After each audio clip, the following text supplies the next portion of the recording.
우리나라 그 반도체는 우리나라 전체 수출의 한 20% 정도를 차지하고 있는 중요한 요소이죠. 나를 결정하는 것은 무엇일까요? 무엇이 나를 지배하고 나를 만들까요?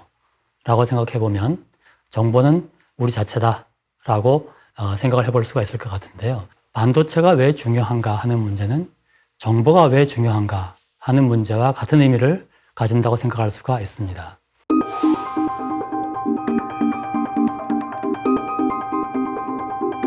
네, 안녕하세요. EBS E클래스 시청자 여러분. 저는 서울대학교에서 근무하고 있는 황철성 교수라고 합니다.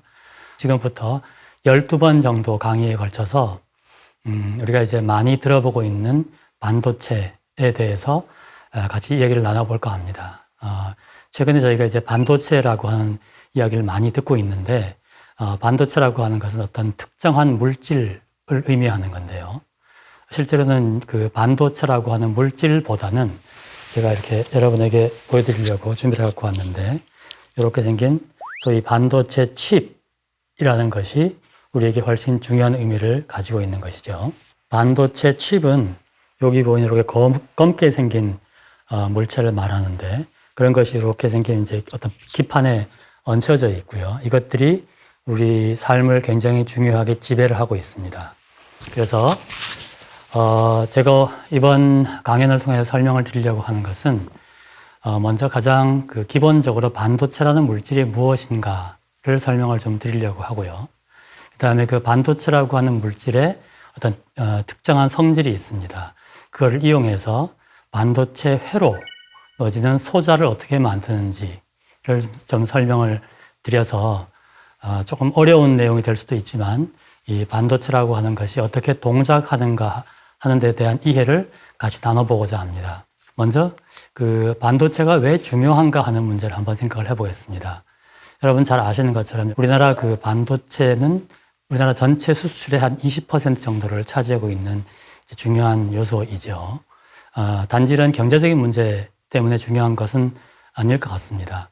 우리가 원래 우리 삶에서 우리 주위에 늘 반도체는 있어 왔는데, 최근에 특히 이제 반도체에 대해서 크게 관심을 갖게 된 이유는 2년 전이죠. 2019년에 일본 정부에서 이 반도체를 만드는 데 필요한 어떤 물자에 대한 수출을 제한하기 시작했죠. 그때부터 이 반도체에 대한 관심이 특히 높아지기 시작했는데, 작년 올해 들면서 미국 바이든 대통령께서 이렇게 웨이퍼를 손에 쥐고 흔드시면서 이게 반도체가 굉장히 중요한 전략 물자다, 이런 얘기를 하셨어요. 그래서 특히 우리에게 이제 관심을 많이 갖게 됐는데, 이 얘기는 뭐냐 하면 반도체라는 것이 단순히 어떤 경제적인 요인뿐 아니라 이런 그 안보나 군사적인 이유로서도 굉장히 중요하기 때문이다 라는 것을 의미합니다. 이건 이제 그 드론에서 미사일이 발사되고 있는 사진을 보여주고 있는데, 요즘은 전쟁을 할 때 물론 이제 군인들이 전장에 총을 들고 나가서 싸우기도 하지만, 최근에 있는 많은 국지적인 경우에는 이렇게 군인들은 사무실에 앉아서 조이스틱으로 이와 같이 마치 게임을 하듯이 이런 그 첨단 무기를 조정을 함으로써 전쟁을 수행을 합니다. 그 이야기는 뭐냐 하면 반도체라고 하는 것이, 특히 반도체 칩, 소자라고 하는 것이 어떤 경제적으로 우리에게 중요한 문제뿐 아니라 이렇게 그 전쟁을 하는 데 있어서도 그런 그 중요한 역할을 하고 있다는 걸 의미를 하게 되고요. 이렇게 직접적으로 무기에 쓰이는 것뿐 아니라 최근에 우리 얼마 전에 그 통신 네트워크에 문제가 생겨가지고 한 1시간 정도 문제가 생겼을 때 굉장히 많은 국민들이 어려움을 겪었죠. 만약에 그것이 오랫동안 지속이 됐다 그러면은 어떤 일이 일어날지 참 상상하기 어려울 것 같습니다. 통신 네트워크에 기반해가지고 전기라든지 수도라든지 가스라든지 이런 것들이 다 조절이 되고 있기 때문에 이런 문제를 장악한다면 이제 우리가 단순히 경제적인 문제가 아니라 어떤 국가 전체 안보 내지는 안위에 관련된 문제가 될 수 있는 것이죠. 이런 모든 것들을 반도체가 지배하고 있기 때문에 우리는 굉장히 반도체에 관심을 가질 수밖에 없는 그런 상황이 되고 있는 것 같습니다. 그러면 이 반도체가 방금 말씀드린 것 같이 굉장히 중요한 역할을 하는 이유가 뭐냐 하면, 이 반도체는 정보를 담는 그릇이기도 하고요.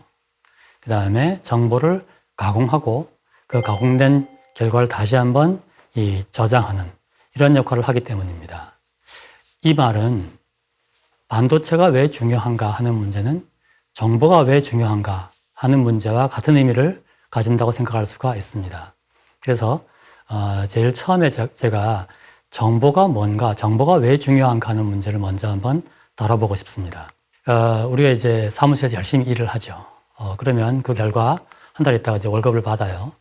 옛날에는 우리 부모님께서는 이렇게 월급 봉투에 돈을 받으셨어요. 요즘은 여러분 잘 아시는 것처럼 이렇게 월급 봉투 갖고 돈 주는 회사 없죠. 제가 월급을 받는다라는 것은 회사가 가지고 있는 계좌에서 단순히 이렇게 숫자가 줄어들고, 가령 500만 원이 줄어들고, 그 500만 원이라고 하는 숫자, 정보가 제가 계좌를 가지고 있는 은행에 저장될 뿐입니다.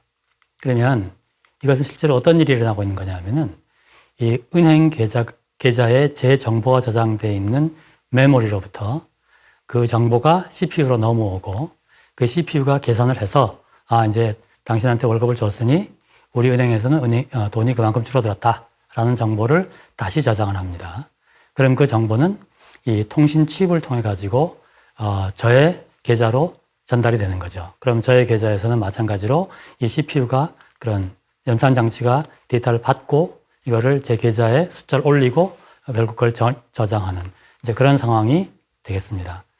정보라고 하는 것이 나의 삶을 지배하는 월급을 결정한다는 것이죠. 다시 말해서 우리 삶을 결정한 실질적인 물건이 그냥 정보로 대변된다는 의미를 갖고 있습니다.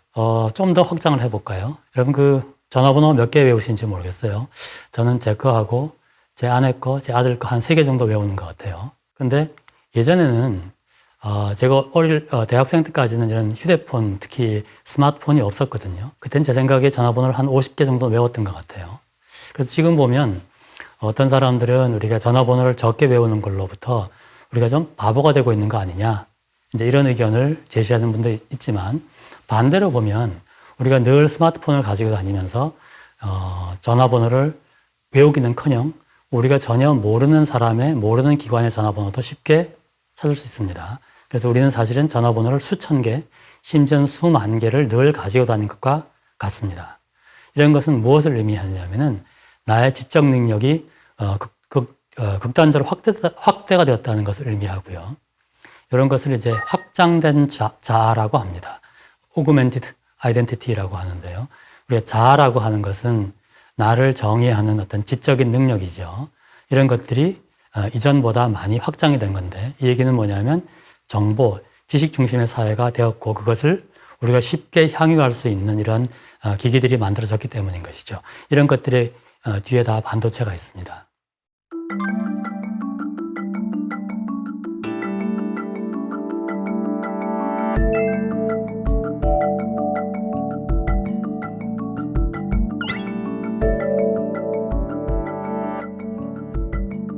자, 지금까지 이 반도체와 정보의 상관관계를 말씀을 드렸고 정보가 우리 삶에서 차지하는 경제적, 안보적 중요성을 말씀을 드렸습니다. 지금부터는 그것보다 조금 더 본질적인 말씀을 드리고자 합니다. 여러분 잘 아시는 것처럼 나를 결정하는 것은 무엇일까요? 무엇이 나를 지배하고 나를 만들까요? 라고 생각해 보면 DNA가 우리를 지배한다, 우리를 결정한다 하는 건 잘 알고 계실 거예요. 근데 DNA가 뭔가를 이제 생각해 보면 우리가 뭐 고등학교 다닐 때 또는 중학교 다닐 때 이제 생물 시간에 배우잖아요. 여기 이제 A, T, C, G 4개의 염기가 있고 그 염기가 대개 한 30억 개 정도가 이와 같이 이중 나선 구조에 배열되어 있다라고 배웠습니다. 그래서 이런 그 4개의 염기가 배열되는 방식이 우리의 DNA를 결정하고 그것이 굉장히 많은 조합을 가질 수 있기 때문에 각각의 사람을 이제 다르게 만드는 것이죠. 그래서 DNA가 결정이 되면 그 DNA가 우리 몸을 구성하는 세포를 어떻게 만들 것인지를 지시하는 그런 정보의 근원이 되는 거죠. 근데 실제로 이게 얼마나 이제 엄청난 양의 정보인가 하면 그 30억 개의 정보를 조합을 하면 10의 500승계의 서로 다른 사람을 만들어낼 수 있습니다. 10의 500승계라는 게 얼마나 엄청난 숫자인지 영 감이 잡히지 않는 숫자인데요. 대개 우리 우주에 존재하는 모든 입자의 개수가 한 10의 100승계쯤 된다고 합니다. 그러면 10의 500승계라고 하는 것은 얼마나 큰 숫자인지 짐작을 사실 할 수가 없을 정도로 큰 숫자인데요. 말이 나온 김에 10의 100승을 영어로 구골이라 그래요. 구골 그러면 어서 들어본 이름이죠. 구글하고 굉장히 비슷하잖아요. 이 구글은 구골을 잘못 쓴 겁니다. 처음에 이제 이 구글을 만든 회사 만든 분들이 이 투자를 받을 때, 원래는 이제 구골이라고 이름을 지었는데, 회사 이름을. 그 투자를 하신 분이 잘못 구글이라고 썼답니다. 그 바람에 회사 이름이 구글이 됐다는데요. 하여간 다시 우리 이야기로 돌아와 보면, 이렇게 굉장히 많은 조합을 가지는 DNA가 우리를 결정하고, 그래서 우리가 이제 만들어지는 것인데, 이 말은 DNA가 갖고 있는 정보가 우리를 이제 만들어낸다라는 뜻이기 때문에 정보는 우리 자체다라고 생각을 해볼 수가 있을 것 같은데요. 이제 그렇게 생각하면 당장 의구심이 듭니다. 무슨 말씀인가 하면, 그러면 DNA가 똑같은 사람은 과연 같은 자아를 가지고 있는 것이냐라는 의문을 당장 가지게 합니다. 무슨 말씀인가 하면, 이 일란성 쌍둥이는 DNA가 똑같습니다. 일란성 쌍둥이가 그러면은 비슷하게 생겼지만 그 사람들이 갖고 있는 생각과 성격과 이런 것들이 다 똑같으냐? 당연히 그렇지 않죠. 그 얘기는 뭐냐 하면, 뭔가 이 DNA를 뛰어넘는 뭔가가 우리의 자아를 결정하고 있다라는 뜻이고요. 뭔가 우리가 성장하면서 발전하면서 만들어지는 추가적인 정보가 우리를 결정한다라는 뜻입니다. 그래서 이런 문제가 이제 오랫동안 이 뇌과학 하시는 분들의 그 어떤 연구 주제가 됐고요. 21세기 들어서면서 이 분야에 대한 많은 연구가 이루어지고 진전이 있었는데, 우리를 정의하는 것은 뭔가라는 질문에 대해서 최근 중요한 답 중에 하나가, 우리를 결정하는 것은 우리의 기억이다라고 이야기를 합니다. 그럼 기억은 뭐냐라는 질문을 하게 되는데요. 여러분 기억이 뭔지 대강 이제 짐작이 되시지만, 막상 기억이 뭐냐, 무엇이 기억을 결정하느냐라고 물어보면 사실 답이 조금 애매합니다. 그래서 분명한 것은 이 기억이라고 하는 것은 우리 뇌에 저장된 어떤 정보의 형태를 말하는 것인데, 그러면 우리 뇌가 어떤 식으로 이 정보를 저장해서 우리의 기억을 만들고 그 기억이 우리를 정의하느냐, 우리를 결정하느냐라는 생각을 해볼 수가 있게 되는 거죠. 그래서 그런 질문에 대한 답의 하나가, 우리 뇌를 잘 공부를 해보니까 뇌에는 이렇게 뉴런이라는 게 있고, 대충 인간의 뇌에는 뉴런이 한 1000억 개쯤 있다 그럽니다. 그 다음에 그 뉴런과 뉴런 사이를 이 시냅스라고 하는 것이 연결을 하고 있는데, 이 시냅스는 이제 대개 한 뉴런 개수의 10,000배쯤 있다 그래요. 이런 그 뉴런과 시냅스가 연결된 형태를 커넥텀이라고 하고, 그런 커넥텀들이 우리의 기억 내진 지식 체계를 대변한다. 이제 이렇게 얘기를 하고 있습니다. 다시 말해서 우리를 결정하는 정보는 우리의 기억에 살아있는 것이고, 그 기억이 우리 뇌 속에서 이와 같은 구조물로 형성이 되어 있다라고 이제 이해를 하고 있습니다. 자, 그러면 이제 당장 흥미로운 질문을 우리가 던지게 됩니다. 우리 머릿속에서 여러 가지 생각이 마구 떠오르기 시작하죠. 그럼 예를 들어서 만약에 우리가 기억을 컴퓨터에 다운로드 할 수 있다면, 우리는 우리의 자아를, 나는 나의 자아를 복제할 수 있을 것이냐, 일종의 그 디지털 트윈, 그러니까 컴퓨터에서 만들어진 나의 쌍둥이를 만들 수 있을 것이냐, 이런 생각을 당장 해보게 되는 거죠. 이런 문제는 굉장히 많은 사람들의 상상력을 자극을 했고요. 여기 대표적인 한 예로서, 꽤 오래된 영화인데요. 이 채피라고 한 영화가 있습니다. 이 영화에 보면 여기 이제 젊은 청년 얼굴이 나오는데, 인도의 천재 과학자인데, 컴퓨터 사이언티스트인데, 이 사람이 이제 여러 가지 복잡한 이유로 마지막에 살해되기 전에 자기의 모든 기억을 컴퓨터에 다운로드를 했고, 그 다운로드된 기억을 여기 이렇게 좀 못생긴 로봇에 업로드를 했습니다. 그래서 이 로봇이 이제 딱 만들어지는 과정에서 움직이기 시작하는 과정에서 영화는 끝이 나는데요. 이 영화가 우리에게 여러 가지를 생각하게 합니다. 당장 예를 들어서 이런 로봇을 만들 수 있으면 로봇을 딱 한 대만 만들 필요가 없겠죠. 로봇을 여러 대 만들고 그 로봇에 또 업로드를 할 수가 있을 겁니다. 그러면 그야말로 똑같은 기억을 가진 두 대의 로봇이 만들어지는 거고요. 그럼 그 순간 그야말로 똑같은 쌍둥이가 만들어진 거죠. 근데 예를 들어서 이 두 로봇이 A 나라와 B 나라로 갔어요. 근데 운이 나빠서 A 나라와 B 나라가 전쟁을 했습니다. 근데 이 로봇이 나가서 싸웠는데 A 나라로 간 로봇이 B 나라로 간 로봇을 이제 죽였다고 생각을 합시다. 물론 망가뜨린 것이죠. 그러면 이것은 자살인지요? 또는 타살인지요? 굉장히 복잡한 윤리적, 법적 문제가 만들어지는 거죠. 그래서 이것이 기술적으로 가능하냐의 문제를 떠나서 이런 문제는 윤리적이거나 법률적인 문제를 이야기를 하게 되고요. 이런 문제를 사실은 많은 과학자들이 생각을 했습니다. 그래서 이분은 재작년에 노벨 물리학상을 타신 분인데 로저 펜로즈라고 하는 분입니다. 이분은 이제 이론 물리학자이면서 수학자이시기도 한데 그 우주론에 많은 기여를 하셔갖고 노벨 물리학상을 타셨는데요. 이분이 그 20세기 말 1990 몇 년에 이렇게 마음의 그림자라고 하는 책을 펴내셨습니다. 이 책이 굉장히 복잡하고 어려운 책인데 이 책이 뭐를 논의를 하고 있냐면 우리는 우리의 기억을, 우리의 뇌에 저장된 기억을 다운로드 할 수 있는가? 라는 질문을 던지고 그 질문에 대한 답을 찾아가십니다. 이 결론만 말씀을 드리면 이분의 결론은 이렇습니다.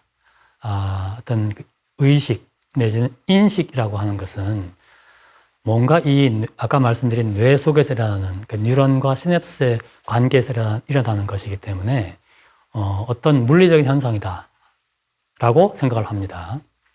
그렇지만 그런 그 물리적 현상을 어떠한 컴퓨터 프로그램으로 모사할 수가 없고 따라서 프로그램으로 나타날 수 없기 때문에 이거를 다운로드할 수 없다라는 주장을 하십니다. 제가 이런 말씀을 드리는 이유가 뭐냐면 과연 우리가 생각하고 있는 의식 내지는 인식 이런 것들이 기본적인 정보를 구성하는 단위와 어떻게 연관이 되고 있는가라는 문제를 좀 설명을 드리고자 하는 것이기 때문입니다. 오늘은 여기까지 말씀을 드리고 다음 시간에 이런 그 정보가 갖고 있는 우리 삶에 대한 좀 더 본질적 의미 또 그것이 가지는 우주적 의미 좀 너무 거창하긴 한데 그런 의미에 대해서 좀 더 말씀을 드려보겠습니다. 자, 여러분 수고하셨습니다. 다음 시간에 뵐게요.